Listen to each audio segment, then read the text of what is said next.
Ano, sir, ano masasabi sa mga rider dito? Ay, mga rider na merong gustong patunayan. Oo. Siyempre, una-una, tulad doon, yung dumaan. Yun. Tulad doon, yung dumaan. May mga gustong patunayan. Ang masasabi ko lang, maganda talaga yan kung bago yung hulugan yung motor mo. Halimbawa, 3 months pa lang sa inyo. Oo. Isubok nyo na rito sa Marilaki. Ipakita nyo na talagang meron kayong ibubuga. Kumbaga, ipakita nyo yung galing nyo. Subok nyo na. Gamitin nyo yung super kamote style. Kasi yan talagang diyan mo malalaman kung paano ka mag-i-improve magmotor eh. Pagpatsayad ka ng tuhod, hawakan mo yung kalsada, hawakan mo ng mga daliri mo.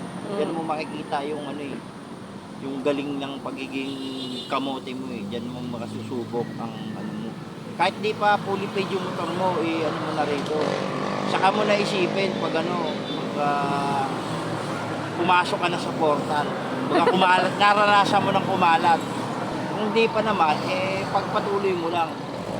Kaya nga, yun ang magandang Visit. yun ang magandang payo ko talaga. Yung yung chill ride. Huwag kayo hindi totoo yan. Ipakita nyo ipakita nyo ang best nyo. Yung sagad kung sagad. Magbubungguan pa kayo. Tulad nyo, di ba? Solo na nila. Hindi pa alam kung saan yung kaliwa sa kakanan. Gusto ko na.